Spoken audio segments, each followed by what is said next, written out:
दल्ले ते बगैरतां दा कोई मुल्क वखरा नहीं हुंदा, वो साडे विच ही जमदे आ। अज वीडियो जिहड़ी है ना ये बच्चों वास्ते नहीं हैगी। अज दी वीडियो वेख के तुसीं कमेंट जरूर करना कि इस बगैरत बंदे वास्ते तुहाडे कोल की अल्फाज आ। हुण इहदी थोड़ी जी वीडियो चलदी होई तुसीं वेख लो कि ये की कर रहा। पढ़ी लिखी फैमिली आ, लेकिन अज पता नहीं लोकां नूं की बगैरती छा गई आ कि सिर्फ व्यू दे चक्कर दे विच अपनी मां भैन नंगी कीती जांदे आ। कोई बाजी वहा रहा, कोई बेगम वहा रहा, कोई कुछ वहा रहा। हुण वेखो ना किस तरह उन्होंने चुक के झोली च बिठा रहा।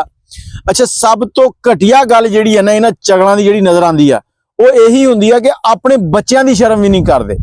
अच्छा, जिन्ने ए पढ़ते लिखते जाणगे ना ये उन्ने ही खराब होंदे जाणगे। की आ सिर्फ पैसा होना चाहिए, डॉलर नज़र आने चाहिए आ। वो अंग्रेज सही कहा गया सीगा कि ये जिहड़े आ ना ये डॉलरां दे चक्कर च अपनी मां भी वेच दिंदे आ ते इन्हां ने ए सारा कुछ हकीकत कर दिता आ। जिन्ने भी ठरकी मुंडे आ उन्हां नूं किसी पासे जाण दी लोड़ ही नहीं। ए जिवें जनानी लगी आ वो हर बंदा हत्थ 'च फड़ के बैठा होना कि किहड़े वेले इहदी कोई शै नज़र आवे तो मैनूं चस्का आवे। ते ये बगैरत जिहा बंदा जिहड़ा इहदा ये मियाँ बीवी है दोनों की कर रहे आ। आओ मैं तुम्हें अपनी बेटी बना लूं। वो पहली बेटी जम्मी आ उन्होंने तो वेख ला जी सामने खड़ी आ। अज तू अपनी बीवी नूं बिठाई जाना, होर 4 साल लंघणगे जो कुछ वो वेख रही आ। बच्चे का जिहड़ा छोटा ज़हन हुंदा ना वो उन्होंने जो कुछ तुसीं सिखाओगे वो एंड तक वो दिमाग 'च चलेगा। ये जो कुछ दल्ला उन्होंने वहा रहा आ यही कुछ उस बच्ची ने करना बाद च। माजरत चाहना, लेकिन जो अल्फाज है इन्हां ते गौर जरूर करना। ਧੀਆਂ ਭੈਣਾਂ ਸਾਰਿਆਂ ਦੀਆਂ ਸਾਂਝੀਆਂ ਹੁੰਦੀਆਂ। मैं नहीं चाहता कि किसी की धी भैन दे नाल कोई बुरा होवे, लेकिन ਇਹੋ ਜਿਹੇ बगैरत प्यो ਜਦੋਂ ਹੋਣਗੇ ना तो फिर इस तरह के काम ਹੁੰਦੇ ਆ। ਇਹ ਉਹਦੀ ਮਾਂ ਨੂੰ ਧੀ ਬਣਾ ਕੇ ਝੋਲੀ 'ਚ ਬਿਠਾਈ ਜਾਣ ਡਿਆ, ਝੋਲੀ 'ਚ ਬਿਠਾ ਰਿਹਾ। ਉਹਦੀਆਂ ਲੱਤਾਂ ਵੇਖੋ ਕਿਵੇਂ ਇੰਜਨ ਚੁੱਕ ਕੇ ਵਿਖਾ ਰਿਹਾ कि पट गोल मटोल जे नज़र आण ते जिन्ने ठरकी आ बैठे हो सारे टिकटॉक दे बैठे आ। इन्हां नूं की आ सिर्फ डॉलर आ जाण।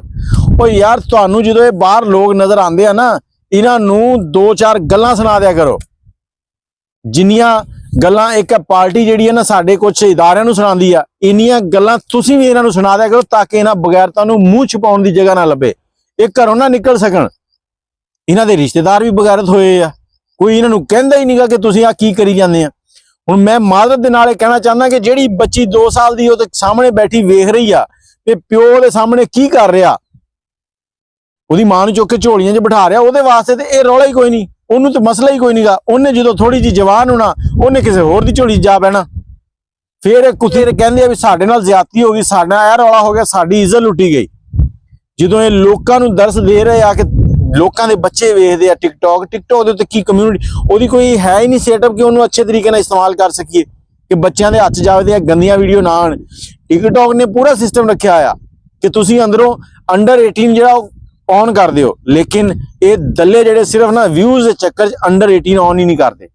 अजकल 5-5 6-6 साल के बच्चे बच्चियां इन्हां दी वीडियो वेखदे आ ते हकीमां दे कोल 70% मरीज जेडे ना ओही आंदे आ कि जदों उन्हां दी टेस्ट रिपोर्ट कराई जांदी है हकीम साहब बच्चे नहीं हो रहे। क्यों नहीं हो रहे? हकीम साहब जवानी च गलत काम कर ले। गलत काम किहड़े कर ले? आ टिकटॉकां वेख के ते जाके बाथरूमां 'च बैठे रहिंदे आ। बाकी तुसीं जेहड़ी अपनी राय जरूर दिओ कि ये बंदे ठीक कर रहे या गलत। हर तीसरा टिकटॉकर जिहड़ा अपनी जनानी नूं लैके बैठा ते ओह लिया के झोली 'च बिठा लैंदा आ। झोली 'च बिठा के ते उत्थे बस ओह आओ जानू मानू चुम्मियां लै रहे। हुण किस तरह गले मिल रही आ, की कुछ कर रही आ। चंगा भला बुढ़ा बंदा भी इहनूं वेखे ना ते बुढ़े बंदे दा भी हिसाब किताब खराब हो जांदा ते फिर ये बगैरत लोग कहंदे कि लोग सानूं गलत कमेंट करदे आ। मैं माजरत नाल ये कह रहा, लेकिन इन्हां लोकां नूं शर्म नहीं आउंदी कि असीं अपनी आउण वाली नस्ल नूं की सिखा रहे हां। कोई चंगा काम सिखाओ, कोई अच्छा काम सिखा लो।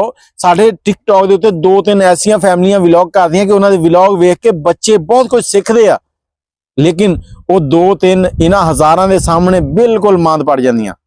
उन्होंने व्यूज घट आंदे आ, वो बेचारे परेशान हो जाते हैं कि यार असीं इन्ना अच्छा कंटेंट बनाने लेकिन ये बगैरतां नूं लोग ज्यादा वेखदे आ, इन्हां नूं वेखण वाले ही बड़े आ।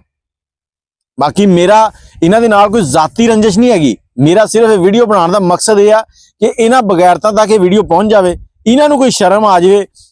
चलो बंदा तो बगैरत हो गया, कुड़ी नूं वेख लो भी ये कुड़ी किसी होर घरों विआह के आई है इत्थे, इहदे माँ प्यो भैणां भरा उन्हां नूं तो कोई शर्म होगी ना।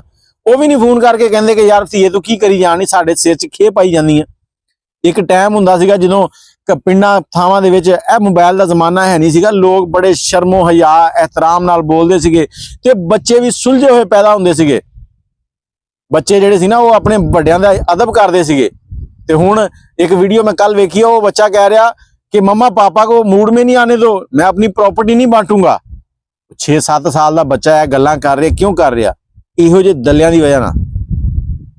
बाकी तुसीं अपनी राय जरूर दे दिओ, मैनूं इजाजत दिओ ते इहो जे बगैरतां दा कोई हिसाब लाओ, इन्हां नूं दसो कि की जिंदगी है, की इज्जत है, की जिल्लत है, की बगैरती है, की नहीं है।